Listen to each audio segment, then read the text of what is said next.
Hello बच्चों, मैं अभिषेक पांडे एक बार फिर से आप सभी को अपने इस ऑफिशियल चैनल पर हार्दिक स्वागत करता हूं।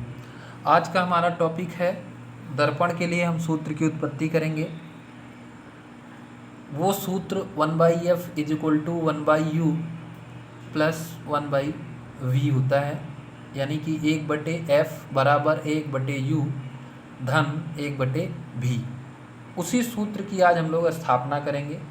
क्लास 10 में आप लोग ध्यान दीजिएगा, कक्षा 10 में एग्ज़ाम में आपसे ये डेरिवेशन नहीं पूछा जाएगा, ठीक है। केवल आप ये देख सकते हैं कि ये सूत्र आया कैसे। इसकी सहायता से आप सारे लोग क्या करेंगे, न्यूमेरिकल्स लगाएंगे, आंकिक प्रश्न लगाएंगे, जिसके लिए मैं गाइडलाइंस अपने अगले वीडियो में दूंगा। फिलहाल आज का हमारा टॉपिक है इस सूत्र की स्थापना करना। तो हम आपको बताने जा रहे हैं, एक अवतल दर्पण है और उस अवतल दर्पण के लिए हम लोग इस सूत्र की स्थापना करेंगे। आपको फिगर दिख रहा होगा स्क्रीन पर, ये आप देख सकते हैं M1 M2 द्वारक वाला एक अवतल दर्पण है। द्वारक आप सबको पहले ही डेफिनेशन हमने बता रखी है। द्वारक क्या होता है तो आप सब लोग जानते हो, दर्पण का जो परावर्तक तल होता है उसके व्यास को हम लोग द्वारक बोलते हैं। ये चीज़ ध्यान रखना, कभी कभी ज़रूरी हो जाती है सारी चीज़ें जानने के लिए। आगे हम बात भी करेंगे इस पर इसी क्वेश्चन में। ये देखिए, हमने इस अवतल दर्पण के सामने हमने एक पिछले क्लास में आपको बताया था, वस्तु को हमेशा बाईं ओर रखते हैं। तो ये बाईं ओर पर हमने एक वस्तु रखी है AB, ठीक है। क्या रखी है? वस्तु AB रखी है, ठीक। अब आप देखिए ये वस्तु कहाँ है, वक्रता केंद्र और अनंत के बीच में है कि नहीं, वक्रता केंद्र के बाद है। तो आप सभी को पता है, हमने पिछली क्लास में अपने बताया भी था कि अगर वस्तु वक्रता केंद्र के बाद रखी जाती है तो उसका प्रतिबिंब वक्रता केंद्र और फोकस के बीच बनता है। तो ये मैंने प्रतिबिंब बना के रखा है AB, वस्तु AB का जो प्रतिबिंब बना उसका नाम मैंने रख दिया A', B', ठीक है। ये सारी चीज़ें आपको बताने की आवश्यकता है नहीं, आप सभी जानते हो। मुख्य अक्ष के समांतर किरणें चलेंगी, परावर्तन के पश्चात फोकस से होकर जाएगी। दूसरी किरण जो वक्रता केंद्र से होकर चल रही है, परावर्तन के पश्चात पुनः अपने मार्ग पर वापस लौट आएगी। तो ये किरण अपने मार्ग पर वापस लौट जा रही है, ये ऐसे परावर्तित हो रही है। ये दोनों परावर्तित किरणें एक दूसरे को यहाँ काट रही हैं। इस बिंदु को हमने कह दिया A', और यही A' पर आप सब लोग जानते हो परावर्तित किरणों के कटान बिंदु को ही हम वस्तु का प्रतिबिंब कहते हैं। तो यहाँ पर A' पर वस्तु का प्रतिबिंब बन गया। अब उस प्रतिबिंब की लंबाई जानने के लिए हमने इस बिंदु A' से इस मुख्य अक्ष पर एक अभिलंब खींच लिया A', B', ये उस प्रतिबिंब की लंबाई हो गई या आकार हो गया। ये सारी चीज़ें आपको समझ में आ रही होंगी। अब आप ये देखिए, यहाँ पर हमने क्या खींचा, ये जो दर्पण वस्तु AB है उससे एक किरण जो मुख्य अक्ष के समांतर चलकर दर्पण के परावर्तक तल के बिंदु M पर आपतित होती है, उस बिंदु M से हमने मुख्य अक्ष पर एक अभिलंब खींच लिया है। ये अपनी सुविधा के लिए अभी इसका प्रयोग हम लोग करेंगे। MN आप देख रहे हैं ना, MN अभिलंब खींच रखा है। ये MN क्या होगा, वस्तु के बराबर होगा। क्यों बराबर होगा? क्योंकि ये मुख्य अक्ष के, ये वाली किरण जो है AM, वो मुख्य अक्ष के कैसे है, समांतर है। तो अगर AM BP के समांतर है तो आप जानते हो समांतर रेखाओं के बीच की दूरी हमेशा बराबर होती है, इसलिए AB किसके बराबर होगा, MN के, ठीक है। तो मैं यहाँ एक और चीज़ लिख दे रहा हूँ, दर्पण के लिए AB बराबर MN, AB बराबर MN, ठीक है। इसको मैं कोई इक्वेशन दे रहा हूँ, फर्स्ट दे रहा हूँ, आप अपनी सुविधा के लिए कोई इक्वेशन दे दीजिए, AB बराबर MN। अब मैं अपना शुरू करता हूँ कैलकुलेशन। देखिए अवतल दर्पण की बात हो रही है, अवतल दर्पण के लिए हमने लिख दिया, और यहाँ पर मैं चिन्ह परिपाटी के नियम को लगाते हुए चीज़ों को लिख रहा हूँ, तो समझिएगा। किसी भी दर्पण के ध्रुव से वस्तु की दूरियाँ आपको पिछली क्लास में हमने बताया था, दर्पण के ध्रुव से नापी जाती है। तो मैं ध्रुव से वस्तु की दूरी की बात कर लेता हूँ। ध्रुव P है, वस्तु कहाँ पर रखा गया है, बिंदु B पर रखा गया है। तो वो दूरी, ध्रुव से वस्तु की दूरी क्या हो गई, PB यहाँ मैंने लिख रखा है, देख रखते हैं। उसको हम लोग U अक्षर से दिखाते हैं। तो वस्तु की दूरी को आप याद रखना, स्मॉल u से दिखाते हैं। अब फिर से चिन्ह परिपाटी का नियम लगाते हैं, क्योंकि वस्तु बाईं ओर रखी जाती है और हम सबको पता है कि दर्पण के बाईं ओर की दूरियां हम ऋणात्मक लेते हैं। तो मैंने यहाँ पर PB बराबर -u लिख रखा है, सबको समझ में आ गया होगा। दूसरी बात करते हैं दर्पण के ध्रुव से प्रतिबिंब की दूरी। चलिए बात करिए, प्रतिबिंब कहाँ है, P पर ध्रुव है और प्रतिबिंब कहाँ बन रहा है, B' पर। तो दर्पण के ध्रुव से प्रतिबिंब की दूरी कौन हो गई, PB'। ये देखिए मैंने लिख रखा है PB'। याद रखना, दर्पण के ध्रुव से प्रतिबिंब की दूरी को हम लोग V अक्षर से दिखाते हैं, V, ठीक है। V अक्षर से मैंने डिनोट कर दिया है। प्रतिबिंब बाईं ओर बन रहा है, आप देख रहे हैं, तो बाईं ओर की दूरी हम लोग ऋणात्मक लेते हैं, इसलिए ये भी कैसा हो गया, माइनस हो गया। अगली बात, हमने अपने आपको पिछली क्लास में बताया था कि अवतल दर्पण की फोकस दूरी ऋणात्मक होती है। क्यों ऋणात्मक होती है? आंसर आप सभी को पता है, दर्पण के बाईं ओर स्थित है। तो मैंने ये देखिए ध्रुव है, ध्रुव से फोकस की दूरी फोकस दूरी कहलाती है। ये कौन सी दूरी होगी? P से F, यानी कि PF। ये देखिए मैंने लिख रखा है PF।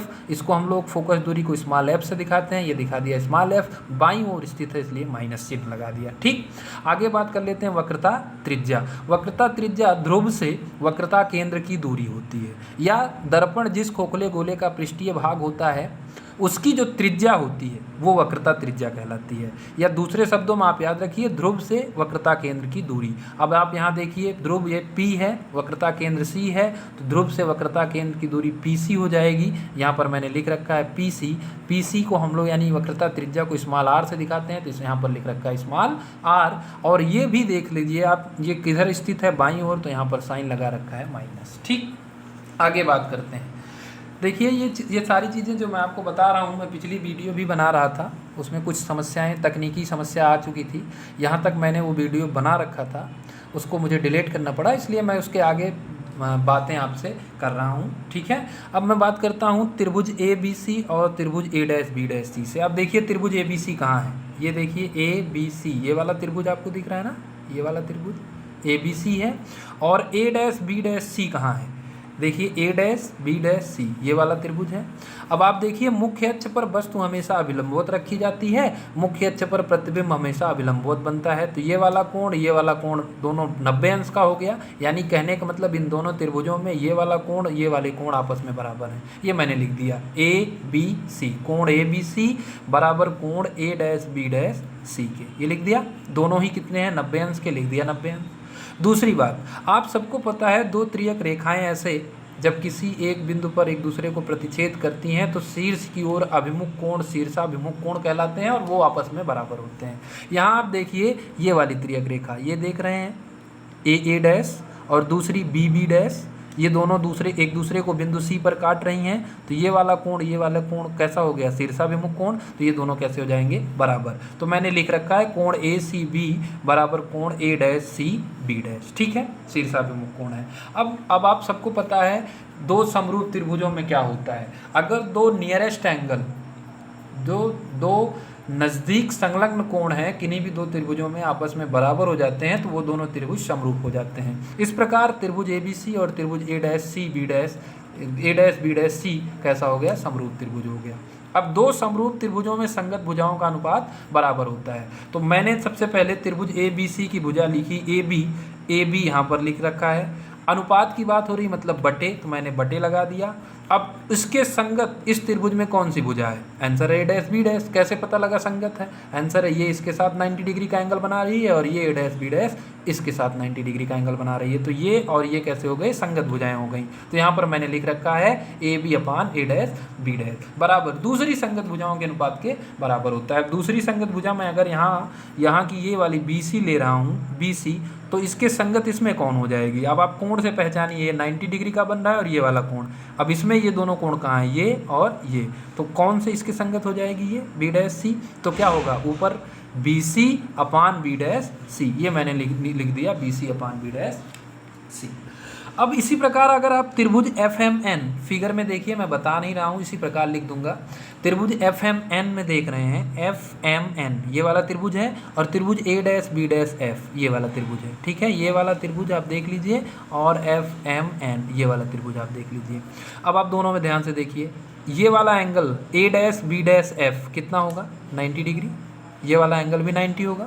ठीक है, क्योंकि एक रेखा पर 180 अंश का कोण बन सकता है। अगर इधर वाला 90 है तो इधर वाला भी कितना होगा? 90 होगा। इसी प्रकार ये वाला कितना होगा? 90। तो एक प्रॉपर्टी मिल गई। फिर से ये दोनों रेखाएं देखिए आप, MA' देखिए और कौन सा देखेंगे? PB' देखिए। तो ये वाला कोण और ये वाला कोण कैसे कोण दिख रहे हैं? शीर्षाभिमुख कोण, और शीर्षाभिमुख कोण आपस में क्या होते हैं? बराबर। तो फिर से इन दोनों त्रिभुजों में दो प्रॉपर्टी आपको मिलेगी और ये दोनों त्रिभुज भी कैसे हो जाएंगे? समरूप। मैं इसी प्रकार लिख के कह दे रहा हूँ, त्रिभुज FMN समरूप हो गया त्रिभुज A'/B'/F के। अगर ऐसा हो गया, ठीक है, यहाँ तक सबको समझ में आ गया होगा। अब मैं बात करता हूँ फिर क्या होगा, फिर संगत भुजाओं का अनुपात बराबर होगा। ये जो ऊपर मैंने रिलेशन निकाल के रखा है इसको मैंने इक्वेशन नंबर 2 बना दिया, ठीक है। चलिए अब आप बात करते हैं इसलिए क्या हो जाएगा, ध्यान दीजिएगा। इसलिए चलिए आइए संगत भुजाओं के अनुपात को बराबर करिए। अगर मैं उसकी एक भुजा एम एन लिख रहा हूँ, एम एन, तो एम एन के संगत कौन होगी, आंसर है ए डैश बी डैश, तो M N upon A dash B dash बराबर दूसरी संगत भुजा अगर मैं एफ एन लिख रहा हूँ, एफ एन, तो उसके संगत इस त्रिभुज में कौन होगी, आंसर है बी डैश एफ, लिख दिया बी डैश एफ। क्लियर, तो ये हो गया M N upon A dash B dash is equal to F N upon B dash F, ठीक है। अब पुनः समीकरण 1 को ध्यान दीजिए। समीकरण 1 से मैं यहाँ एक शब्द डाल दे रहा हूँ, परंतु समीकरण 1 से अब आप एक देखिए जो मैंने आपको बताया था ए बी बराबर एम एन, बताया था ना, ए बी बराबर एम एन, तो मैं यहाँ लिख दे रहा हूँ ए बी बराबर एम एन। अब अगर ए बी बराबर एम एन के है, इसलिए ये ऊपर वाला क्या हो जाएगा, एम एन के स्थान पर हम ए बी लिख सकते हैं, लिख दिया हमने ए बी, तो A B upon A dash B dash बराबर F N upon B dash F, ठीक है। इसको बना लिया समीकरण नंबर 2। इतनी चीज़ें सबको समझ में आ रही हैं। समीकरण 1 और 2 को आप ध्यान से देखिए, समीकरण 1 व समीकरण 2 से, समीकरण 1 व समीकरण 2 से क्या चीज़ें आपको समझ में आ रही है। इसका बायां पक्ष देखिए, 2 और 3 से, 2 और ये कौन सा इक्वेशन बनेगा, 3, तो 2 और 3 से ध्यान दीजिए। 2 का बायां पक्ष क्या है, A B upon A dash B dash है ना, और 3 का A B upon A dash B dash, यानी कि दोनों का बायां पक्ष बराबर है, तो दाहिना पक्ष भी क्या होना चाहिए, बराबर। इसलिए दाहिने पक्ष, इसलिए मैं इसको क्या लिख दे रहा हूँ, B C upon B dash C is equal to किसके हो जाएगा, आंसर है F N upon B dash F के। अब आप देखिए ध्यान से, समीकरण 2 का दाहिना पक्ष समीकरण 3 के दाहिने पक्ष के बराबर होगा, क्योंकि बाएं पक्ष दोनों समीकरण के आपस में बराबर हैं। इसको मैंने बना लिया समीकरण नंबर 4। यहाँ तक चीज़ें सबको क्लियर होंगी, ठीक है। अब मैं एक लाइन लिख रहा हूँ, बहुत ध्यान से समझिए। मैंने कहा, अभी मैं आगे लिख दूंगा, पहले आप समझ लीजिए। मैंने कहा यदि दर्पण का द्वारक छोटा हो, अब द्वारक के बारे में हमने आपको पहले बता दी। द्वारक छोटा होने का क्या मतलब, परावर्तक तल का व्यास बहुत कम है। अब सोचिए किसी गोले का व्यास अगर छोटा कर दिया जाएगा तो वो गोला भी तो छोटा हो जाएगा। ध्यान दीजिए इस चीज़ को। जैसे मैंने कहा 10 सेंटीमीटर व्यास की एक गोले की रचना करिए, एक वृत्त की रचना करिए। मैंने कहा आपसे कि 10 सेंटीमीटर व्यास के एक वृत्त की रचना कीजिए, तो व्यास आपको अगर 10 सेंटीमीटर दिया गया है तो त्रिज्या 5 सेंटीमीटर हो जाएगा। आप एक गोला प्रकार उठाएंगे और 5 सेंटीमीटर त्रिज्या लेकर एक गोला खींच देंगे, तो आप बोलेंगे ये 5 सेंटीमीटर हो गया।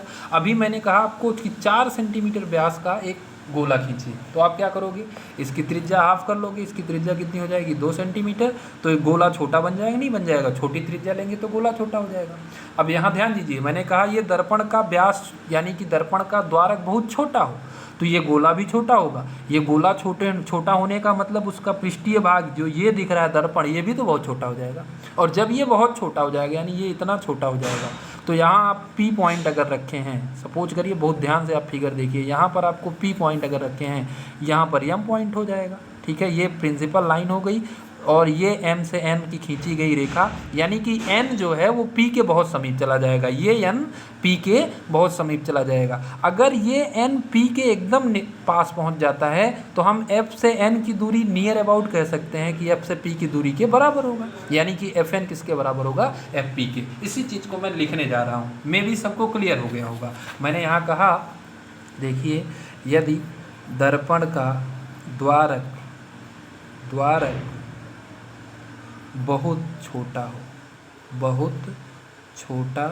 हो, ठीक है, तो क्या हो जाएगा, एफ एन बराबर एफ पी। इसलिए समीकरण 4 से आपको मिल जाएगा, समीकरण 4 आप ध्यान दीजिए, समीकरण 4 क्या है, B C upon B dash सी बराबर F N upon B dash F. तो इस एफ एन के स्थान पर क्या हो जाएगा, एफ पी हो जाएगा, यानी पी एफ हो जाएगा, ठीक। तो मैं यहाँ लिख दे रहा हूँ B C upon B dash C, F N के स्थान पर पी एफ, एफ पी कहें या पी एफ कहें, P F upon B dash F, B dash F, ठीक है। इसको मैं बना दे रहा हूँ समीकरण नंबर 5, ये चीज़ें सबको समझ में आ गई होगी, ठीक है, यहाँ तक कोई दिक्कत नहीं है।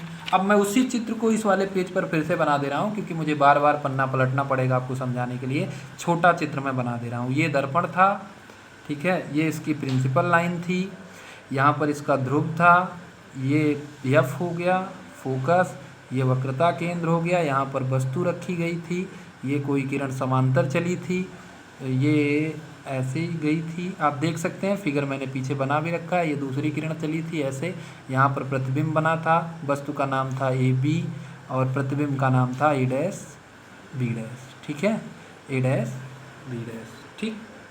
और ये सारी चीज़ें थी, आप देख सकते हैं पीछे वाले फिगर में।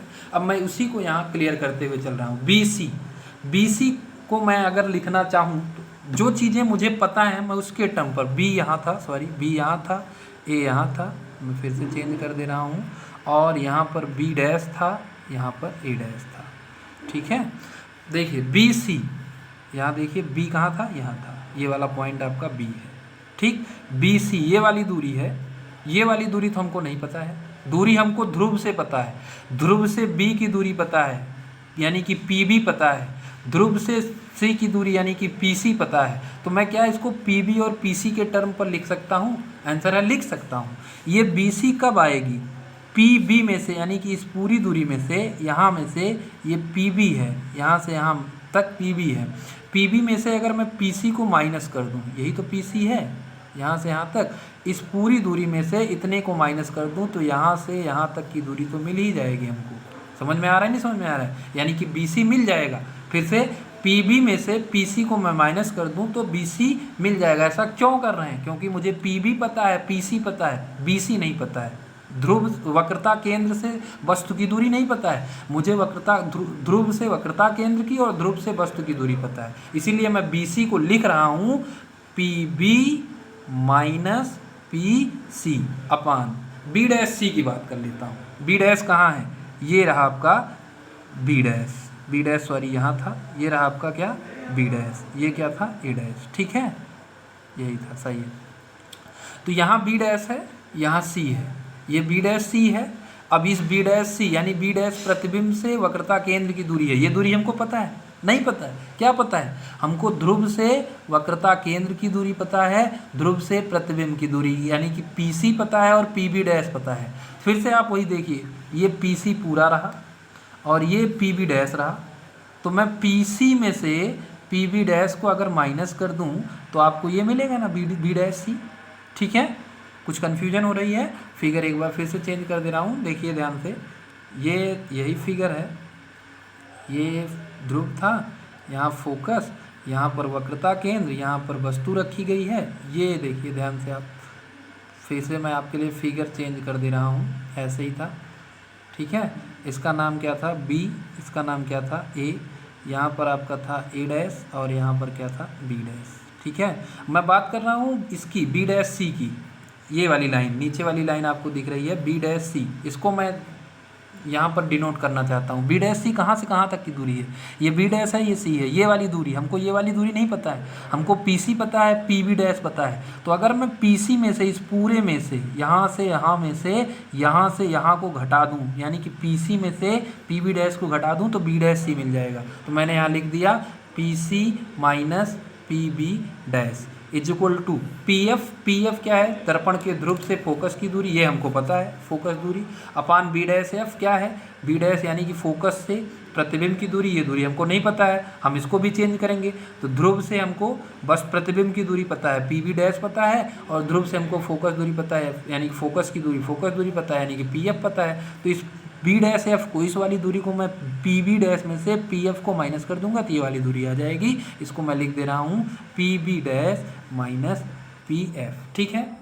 अब मैं सारी वैल्यू रख दे रहा हूँ, जो भी चीज़ें हमको पीछे पता है। आप देखिए पी बी पता है, दर्पण के ध्रुव से वस्तु की दूरी, और आप पीछे देखेंगे तो पी बी बराबर हमने लिख रखा है minus U, minus P C पता है, दर्पण के ध्रुव से वक्रता के केंद्र की दूरी, और वो हमने रखा है minus R upon P C की वैल्यू माइनस आर, पीछे आप देखेंगे तो मैंने लिख रखा है माइनस पी बी डैश की value minus V, P F minus F upon P B dash P V dash minus V minus P F minus F. ठीक है, अगली लाइन में देखिए ध्यान से, माइनस यू माइनस माइनस क्या हो जाएगा plus R upon minus R minus minus ये हो जाएगा plus V is equal to minus F upon ये देखिए माइनस भी और ये माइनस माइनस हो जाएगा प्लस एफ। अब मैं इधर वाला जो हर है इधर लेकर चला जाऊंगा तो इसके साथ गुणा करेगा, इधर वाला हर इधर लेके चला जाऊंगा तो इसके साथ गुणा करेगा। देखिए क्या हो जाएगा माइनस यू प्लस आर एक ब्रैकेट में, दूसरे में माइनस भी प्लस एफ। ठीक है, इधर माइनस एफ इंटू ये वाला इधर जाएगा तो माइनस आर प्लस भी गुणा करेगा। और मैं एक लाइन बढ़ जा रहा हूँ, देखिए गुणा कर रहा हूँ, माइनस यू का माइनस भी के साथ होगा तो प्लस यू भी आ जाएगा, माइनस यू का प्लस एफ के साथ होगा तो माइनस यू एफ आ जाएगा, प्लस आर का माइनस भी के साथ होगा तो माइनस आर भी आ जाएगा, और प्लस आर का प्लस एफ के साथ होगा तो प्लस आर एफ आ जाएगा। ठीक है, is equal to minus F का माइनस आर के साथ होगा, माइनस माइनस प्लस देगा, आर का एफ के साथ होगा तो आर एफ हो जाएगा, और माइनस प्लस का गुणा माइनस हो जाएगा, एफ का भी के साथ होगा तो एफ भी आ जाएगा। ठीक है, यहाँ देखिए आर एफ प्लस में, यहाँ भी आर एफ प्लस में, अब आप इसको उधर ले जाएंगे तो चीज़ें कैंसिल हो जाएगी, या इन अदर वर्ड्स आप जानते हैं बराबर के दोनों तरफ अगर चीज़ें समान हो तो आपस में कट जाती हैं, कैंसिल हो जाती हैं, तो ये कैंसिल हो गया।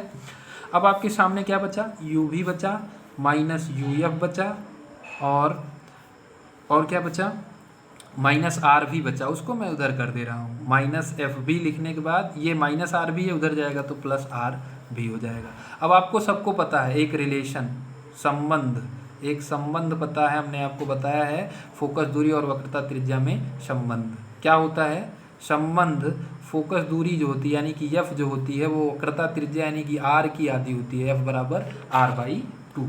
ठीक है, तो यहाँ से मैं आर बराबर निकाल लूँ, आर बराबर 2 इधर जाएगा 2f, या इन अदर वर्ड्स वक्रता त्रिज्या जो होती है वो फोकस दूरी की 2 गुनी होती है। ठीक है, अब इसी वैल्यू को मैं यहाँ आर के स्थान पर रखूँगा तो क्या मिल जाएगा हमको, देखिए U V minus U F is equal to minus F V plus R के स्थान पर क्या रखूँगा 2f, तो आर के स्थान पर 2f रखूँगा, भी के साथ गुणा हो रहा है तो 2f भी। ठीक है, अब इसको मैं और सॉल्व कर रहा हूँ तो ये आ जाएगा आपका U V minus U F is equal to 2f V में से एक एफ भी घटा दूंगा तो कितना आ जाएगा एफ भी। ठीक है, ये सारी चीज़ें सबको क्लियर हो गई। ठीक, अब मैं क्या कर दे रहा हूँ, देखिए दोनों पक्षों में यू भी एफ से भाग दे रहा हूँ, दोनों पक्षों में यू भी एफ यानी यू गुणे भी गुणे एफ से भाग देने पर, देखिए भाग देंगे तो क्या हो जाएगा यू भी अपान यू भी एफ। ठीक है, minus U F upon U V F. ठीक है, is equal to F B upon U V F. ठीक, अब जो चीज़ें कैंसिल, देखिए यू भी से ये यू भी कैंसिल हो जाएगा, यहाँ क्या बचा 1 अपान एफ, माइनस u से u और f से f, यहाँ क्या बचा 1 अपान भी इज इक्वल टू f, यहाँ पर देखिए क्या कैंसिल होगा, f से f और v से v, क्या बचा 1 अपान u। अब इस माइनस 1 अपान भी को मैं उधर ले जा रहा हूँ तो 1 अपान f इज इक्वल टू क्या आ जाएगा आपका 1 बाई यू, और ये माइनस 1 बाई भी है उधर चला जाएगा तो प्लस हो जाएगा प्लस 1 बाई भी। रिलेशन आपको मिल गया नहीं मिल गया, 1 upon F is equal to 1 upon U plus 1 upon V. इस फार्मूले का प्रयोग करके हम लोग न्यूमेरिकल्स लगाया करेंगे जिसका हम अगले वीडियो में आपसे जिक्र करेंगे। देखते रहिए, समझते रहिए, जहाँ भी आपको कोई दिक्कत लगे आप ग्रुप में उस प्रश्न को पूछ सकते हैं, उसका सीधा जवाब मैं आप सभी को देने का प्रयत्न करूँगा। धन्यवाद।